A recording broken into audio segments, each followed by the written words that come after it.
Good morning students, how are you? I hope you all are fine at your home. Today we read lesson number 2 components of food. आज हम लोग पढ़ रहे हैं भोजन के घटक। देखिए प्रीवियस वीडियो में मैंने आप लोगों को इसके बारे में ऑलमोस्ट सारा कुछ समझा दिया था कि हम लोग कैसे बैलेंस डाइट लेते हैं। बैलेंस डाइट में हमारे कार्बोहाइड्रेट्स, फैट, प्रोटीन, विटामिन ये सारी चीज़ें हम लोग उसमें शामिल करते हैं। इसके अलावा हम लोगों को सोर्सेज जो है हम लोगों ने कल उसको भी प्रीवियस वीडियो में हमने उसको भी देख लिया था कि हम लोगों को कौन कौन से सोर्सेज जो होते हैं जिससे प्रोटीन, फैट, कार्बोहाइड्रेट्स और ये सारी चीज़ें मिलती है। देन मैंने आप लोगों को बताया था कि what do various nutrition do for our body, कि हम लोगों को इसकी ज़रूरत क्यों होती है। तो इसके लिए भी आप लोगों को पता है कि बहुत सी ऐसी डिजीज़ होती हैं, ऐसी बीमारियां होती हैं जिनसे बचने के लिए हम लोगों को इन चीज़ों का सेवन करना बहुत ज़रूरी हो जाता है। तो यहाँ पर यही चीज़ पढ़ रहे हैं आज हम लोग। तो आज हमारा जो है इसी में ही एक चीज़ आई थी रफेज वाली कि फाइबर्स जो है ना वो भी फूड में लेना हम लोगों को बहुत इम्पॉर्टेंट होता है। अगर हम लोगों ने फाइबर्स नहीं लिए फूड में या वाटर नहीं लिया तो उससे क्या होगा, हमारी जो डाइट है वो डाइजेस्ट नहीं होगी और जो फूड है हमारा वो एक तरह से अनसफिशिएंट फूड या फिर अनबैलेंस्ड डाइट कहलाएगी। आज हम लोग पढ़ रहे हैं balance diet. Yes, page number 14 पर आ जाइए और इसी में ही है ना, इंग्लिश की और हिंदी की दोनों की बुक में ही 14 पर ही है। Yes, let's start. The food we normally eat in a day in our diet for growth and maintain of good health. Our diet should have all the nutrition that our body needs in right quantities, not too much on one of not too the little of other. The diet should also contain a good amount of roughage and water. Such as a diet is called a balanced diet. अब देखिए क्या होता है कि हम लोग जो पूरे दिन में जो भी चीज़ खाते हैं, पूरे दिन में हम लोग जो भी मतलब डाइट या जो भी फूड आइटम या वो जो भी वैरायटीज़ खाते हैं आप लोग, उसे हम लोग क्या कहते हैं, हमारा डाइट कहते हैं, आहार कहा जाता है। हिंदी में से बोलेंगे डाइट को आहार। हमारे शरीर की जो ग्रोथ होती है, हमारी बॉडी की ग्रोथ के लिए और एक गुड हेल्थ को बनाए रखने के लिए हमें जो है डाइट में ये सारे न्यूट्रिशन और सारी चीज़ें लेना ज़रूरी होता है, आवश्यक होता है। और साथ में उचित मात्रा में भी, यहाँ लिखा हुआ है ना राइट क्वांटिटीज़। राइट क्वांटिटीज़ का मतलब है कि जितना हम लोगों को ज़रूरत है। अब ये नहीं कि आपको है ना, जैसे अब आप लोग क्या होता है, जंक फूड जो होते हैं, मैगी खाते हैं तो ओवर एक्सेस खा लेते हैं। अब ओवर एक्सेस खाने का मतलब टेस्ट तो लगता है आपको कि बहुत अच्छा है, यही अगर आपको दाल रोटी मिले तो एक रोटी में भी आप लोग मुँह चढ़ाने लगते हैं ऐसे, है ना। तो उसमें क्या होता है, आप लोगों क्या करते हैं कि जो मतलब अनबैलेंस डाइट की कैटेगरी में उसी चीज़ को रखा जाता है जो एक तो डाइजेस्ट नहीं होता है, दूसरी बात आप इसका ओवर ईट कर लेते हैं। ओवर ईट का मतलब है या तो बहुत ज़्यादा खा लेते हैं। और अनबैलेंस डाइट में ये भी होता है कि आप उस किसी चीज़ को जो राइट अमाउंट में खानी है अगर उसे नहीं खा रहे हैं तो ये भी आप लोगों के लिए एक असंतुलित आहार ही होता है, अनबैलेंस डाइट ही होती है। तो आपके जो पोषक तत्व है भोजन में वो आपको लेना बहुत ज़रूरी होता है, ना तो ज़्यादा ले सकते और ना ही कम ले सकते हैं। हमारे आहार में मतलब हमारे डाइट में जो है पर्याप्त मात्रा में सफिशिएंट जो है हम लोगों को गुड अमाउंट में क्या लेना है, रफेज लेना है, वाटर लेना है, ये सब चीज़ें होनी चाहिए। उसे ही हम लोग क्या कहेंगे, बैलेंस डाइट बोलते हैं। तो ये अंडरलाइन भी कर लेना कि what is the mean of the balance diet. तो इसी पैराग्राफ से आपका आंसर निकल के आएगा, ठीक है। Do you think that people of all age need to some same type of diet, कि क्या सभी एज के जो लोग होते हैं उनको सबको एक ही जैसी डाइट की आवश्यकता होती है क्या। तो यहाँ पर ये भी चीज़ देखते हैं। डू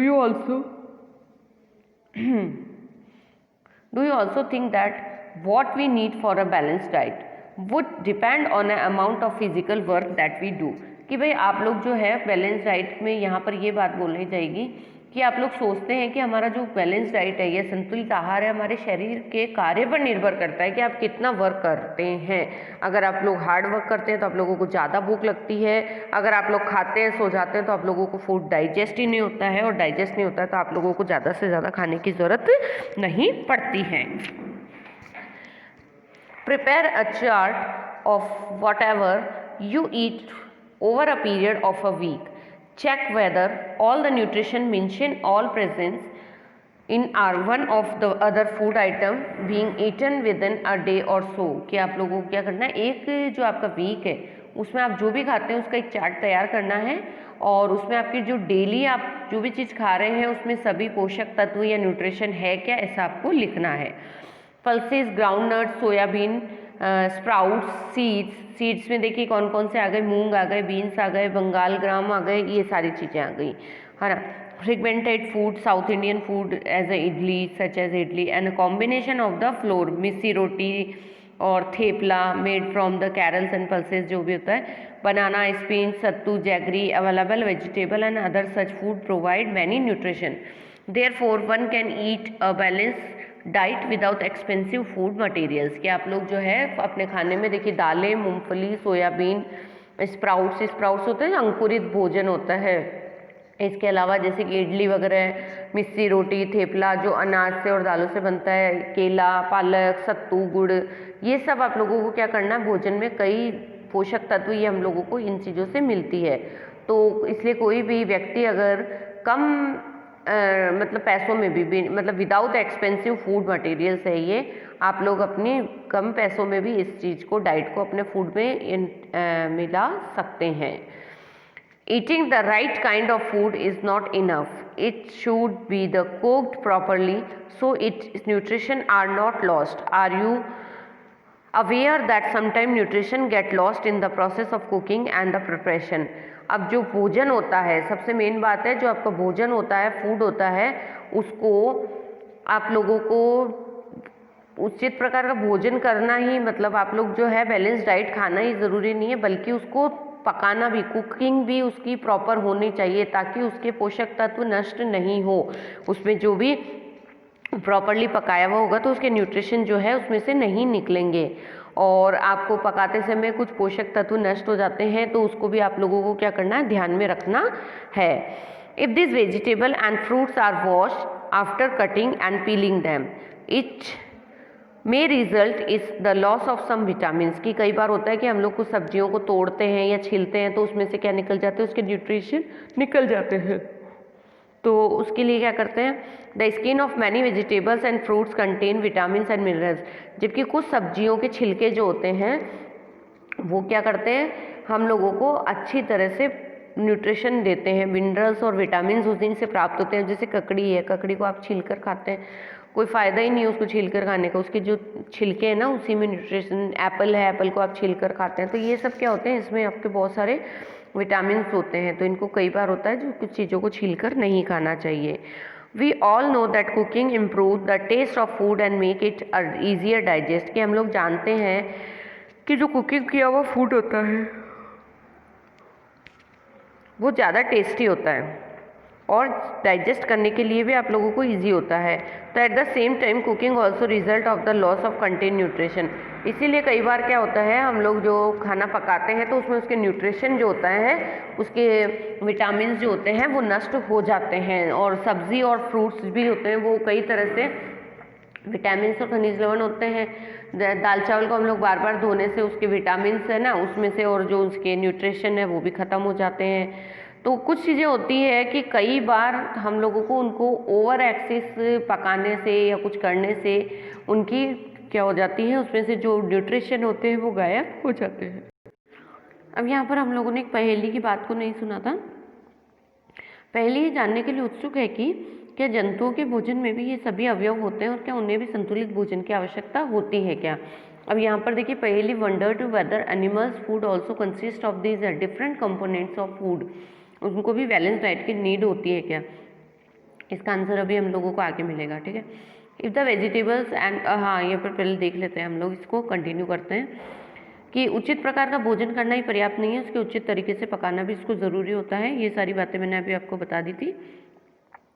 पकाने में विटामिन सी आसानी से गर्मी से नष्ट हो जाता है। कई भी चीज़ें होती हैं ना जिसमें से खटाई वाली जो चीज़ें होती है, खट्टे फल मैंने आपको बताया था, उसमें क्या होता है, उसको जब हम लोग गर्म करते हैं या कुकिंग करते हैं तो विटामिन सी क्या हो जाता है, निकल जाता है। खट्टी चीज़ें जो होती है वो फीकी हो जाती है। कई या ये उचित नहीं होगा कि जब हम अपने आहार में फल और सब्जी कच्ची खाएं तो ज़्यादा अच्छा रहेगा। उससे क्या होगा, आपको विटामिन सी जो आपकी बॉडी को नीड है वो मिल जाएगी।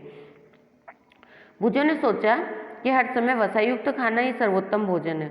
अब कभी हो सकता है कि ऐसा पॉसिबल कि आप एनी टाइम तले हुए पापड़, तली हुई पूड़ी, तला हुआ भोजन करेंगे तो उससे क्या होगा, फैट बढ़ेगा, फैट बढ़ेगा तो कैलोरी बढ़ेगी, कैलोरी बढ़ती है तो उससे क्या होता है कि आपके हार्ट पे प्रॉब्लम आती है। 1 कैलोरी कार्बोहाइड्रेट युक्त भोजन की अपेक्षा 1 कटोरी वसा युक्त भोजन अधिक ऊर्जा देगा। बिल्कुल सही बात है, तली हुई चीज़ें आप लोगों को ज़्यादा एनर्जी देती है, मैंने आपको पहले भी बताया था, लेकिन ये आपकी बॉडी के लिए क्या होते हैं, हार्मफुल होते हैं। क्या ऐसा नहीं होता है तो उससे तली हुई चीज़ें, समोसा, पूरी, मलाई, रबड़ी, पेड़ा आदि प्रचुर वसायुक्त भोजन ही खाया और इसके अलावा कुछ नहीं खाया। उसने क्या किया कि बहुत सारे कचौरी, पकौड़े, समोसे और ये सब चीज़ें खा ली। तो अब देखो क्या होने वाला है। क्या आप सोचते हैं कि वह ठीक था? बिल्कुल नहीं था। बिल्कुल ऑब्वियस सी बात है कि उसने गलत ही किया है ना, क्योंकि ये सारी चीज़ें क्या करती है, मैंने अभी आपको बताया कि इससे फैट बढ़ता है और फैट बढ़ने से हमारे जो डाइजेस्ट फूड होता है वो डाइजेस्ट नहीं कर पाता है। निसंदेह है नहीं, इतना अधिक वसायुक्त भोजन हमारे लिए बहुत हानिकारक हो सकता है। हमारे भोजन में वसा की मात्रा अत्यधिक मोटापे का कारण बनती है। मतलब ज़्यादा जो आप लोग फैट वाला फूड करते हैं ना, खाते हैं ना डाइट, तो उससे क्या होता है, आप लोगों में फैट बढ़ता है और उससे आप लोग क्या हो जाते हैं, मोटे होने का खतरा ज़्यादा हो जाता है। अब हम पढ़ेंगे अभावजन्य रोग। अभावजन्य रोग होते हैं मतलब डेफिशिएंसी डिजीज। डेफिशिएंसी डिजीज का मतलब होता है बच्चों कि जो हम लोग अभी बैलेंस डाइट की बात कर रहे थे ना, तो बैलेंस डाइट में अगर हम लोगों को भोजन की आवश्यकता है वो अगर हम लोग पर्टिकुलर नहीं ले पाते हैं तो वो हमारी क्या होती है, डेफिशिएंसी हो जाती है, उसकी कमी हो जाती है और उसकी कमी होने से बहुत तरह के रोग हो जाते हैं, डिजीज हो जाती है। देख लेते हैं डेफिशिएंसी डिजीज को, देख लेते हैं। A person may be getting enough food to the eat but sometime the food may not contain a particular nutrition. If this continues over a long period of time the person may suffer from the deficiency. देखो एक व्यक्ति जो है खाने के लिए पर्याप्त भोजन पा रहा है, मतलब डेली अपनी वो डाइट ले रहा है, लेकिन कभी कभी उसके खाने में जो है, उसकी डाइट में पोषक की कमी है, न्यूट्रिशन की क्या है, कमी है। मतलब कभी विटामिन नहीं मिल रहा, कभी प्रोटीन्स नहीं मिल रहे हैं। तो इस तरीके से यदि यह कमी मतलब बहुत लॉन्ग टाइम तक चलते हैं, लॉन्ग पीरियड तक अगर ऐसा होता है तो उसमें क्या हो जाता है, उस चीज़ की कमी हो जाती है, मतलब डेफिशिएंसी हो जाती है। डेफिशिएंसी ऑफ वन और मोर न्यूट्रिशन कैन कॉजेज डिजीज और the disorders in our body. उससे क्या होता है, एक या अधिक पोषक तत्व हमारे शरीर में रोग और विकृतियाँ उत्पन्न कर देते हैं, मतलब हमारे प्रॉब्लम्स हो जाती है, डिजीज हो जाती है और डिसऑर्डर हो जाती है body. Disease that occurred due to the lack of nutrition over a long period are called deficiency disease. और इन चीज़ों का लंबे टाइम तक हमारी बॉडी में अगर किसी भी न्यूट्रिशन का, विटामिन का, प्रोटीन्स का अगर कमी हो जाती है तो इसे क्या बोला जाता है, डेफिशिएंसी डिजीज बोला जाता है। जैसे मैं एग्जांपल देती हूँ, जैसे विटामिन बी की जो कमी होती है ना, उससे क्या हो जाता है, बेरी बेरी रोग हो जाता है, बेरी बेरी जो डिजीज़ होती है वो हो जाती है। इसी तरीके से आगे आप लोग जैसे विटामिन सी से स्कर्वी हो जाता है, हाँ, तो ये सारी प्रॉब्लम्स होती है। अगर आपने विटामिन डी नहीं लिया है बराबर तो उसमें क्या होगा, आपके टीथ जो है वीक हो जाते हैं, गिरने लग जाते हैं, प्लस जो बोन्स होती है टेढ़ी होना शुरू हो जाती है। If a person does not get enough protein in his food for a long time, he is likely as the stunted growth, swelling of face, discoloration of hair, skin disease और diarrhoea. अब देखो क्या होगा, अगर कोई व्यक्ति proteins नहीं ले रहा है तो उसमें क्या क्या प्रॉब्लम्स होगी। एक तो उसकी वृद्धि रुक जाएगी, मतलब कम उसकी ग्रोथ नहीं होगी, चेहरे पर सूजन आ जाएगी, बालों का रंग उड़ जाएगा, वाइट बाल हो जाएंगे, और जो है स्किन डिजीज हो जाएगी और इंडाइजेशन हो जाएगा, डायरिया हो जाएगा। डायरिया का मतलब उल्टी दस्त हो जाएंगे। If the diet is the deficient of both carbohydrates और प्रोटीन, कार्बोहाइड्रेट्स और प्रोटीन दोनों ही नहीं ले रहा है लंबे टाइम तक, तो क्या होगा, उसकी देखो स्टॉप कंप्लीटली ग्रोथ, उसकी ग्रोथ जो है कंप्लीटली रुक जाएगी। अगर बोना है तो बोना ही रह जाएगा, है ना, पतला है तो पतला रह जाएगा। Such as a person become very lean and thin, weak, और वो मतलब अजीब सा दिखाई देता है, शरीर में ताकत नहीं रहती है और चलने फिरने की शक्ति खत्म हो जाती है और पतला दुबला हो जाता है। देन उसके बाद में है विटामिन और जो मिनरल्स होते हैं, अगर ये बॉडी में नहीं मिलते हैं तो उससे क्या हो जाता है, बॉडी डिसऑर्डर हो जाती है। Some of these are the mention in table 2.3 में दिखाए अनुसार क्या हो जाता है, उसमें ये सारी कमियां महसूस होने लगती है। All deficiency disease can be the prevent by taking a balanced diet. In this chapter we ask ourselves a reason widely varying food from different regions such as the common distributions. These distributions we find our meals have a balance or the different nutrition needed to the body. अब ये कह रहा है कि इस chapter में हम लोगों ने ये जानने की कोशिश करी कि जो हम लोग भोजन करते हैं उसमें इतनी अधिक विविधता होते हुए भी, मतलब डिफरेंसेस होते हुए भी हम लोग है पोषक तत्वों का जो मिश्रण है वो हम लोगों को लेना ज़रूरी होता है, और अगर नहीं लेते हैं तो ये चीज़ हम लोगों को क्या कर देती है, कमी हो जाती है, और इससे बहुत तरह की बीमारियाँ हो जाती है। तो आपके भोजन में आवश्यक पोषक तत्वों की उपस्थिति आप लोगों को होनी चाहिए, ज़रूरी आपको लेना चाहिए। अब यहाँ पर एक बार मैं आपको बताती हूँ, जैसे विटामिन ए से कौन कौन सा रोग होगा, लॉस ऑफ विज़न, आप लोगों में क्या कमी हो जाएगी, क्षीणता, दृष्टि मतलब अंधे दिखने में कम हो जाता है ना, आँखों में रोशनी की कमी हो जाती है। तो इससे क्या हो जाता है, इंसान कमज़ोर होता है, अंधेरे में नहीं देख पाता है या कम देख पाता है, कभी कभी पूरी तरह से ही नहीं दिखता है। तो ये आँखों की कमी के लिए विटामिन ए चाहिए आपको। विटामिन बी से बेरी हो जाता है, अभी बताया था मैंने आप लोगों को, इससे मसल्स आपकी वीक हो जाएगी और वेरी लिटिल एनर्जी वर्क, आप लोग काम करने में बिल्कुल सुस्त राम हो जाएंगे। विटामिन सी से स्कर्वी हो जाएगा, उससे क्या हो जाएगा, ब्लीडिंग मतलब मसूड़े से खून आ जाएंगे। और दूसरी बात में जो है wounds take longer time to heal, आप लोगों में घाव जो लग जाती है चोट वो बहुत टाइम तक ठीक नहीं हो पाती। विटामिन डी से रिकेट्स होता है, विटामिन डी से रिकेट्स होने की वजह से बोन्स जो आप लोगों की टेढ़ी हो जाती है, मुड़ जाती है। कैल्शियम से आपके टीथ और बोन्स दोनों ही वीक हो जाते हैं। आयोडीन से आप लोगों को गेटोर या घेंगा या गाइस्टार बोलते हैं वो हो जाता है, उसमें आप लोगों की गले की जो ग्रंथियां होती है वो फूल जाती हैं। और मेंटली बच्चा क्या हो जाता है, डिसेबल हो जाता है, कमजोरी आ जाती है मेंटली। उसके बाद में आयरन जो है उससे एनीमिया हो जाता है, खून की कमी हो जाती है और वीकनेस आती है, फिर आप लोगों को चक्कर आते हैं। ठीक है, तो इस तरीके से हम लोगों ने इस चैप्टर में ये सारी चीज़ें हम लोगों ने पढ़ ली है। चैप्टर आपका डन हो चुका है आज, और आई थिंक आप लोगों को समझ में आ गया होगा। और अब हम इसको जो है आप लोगों को चैप्टर कंप्लीट करना है। ओके बेटा, thank you, stay home, stay safe, keep your learning, bye bye.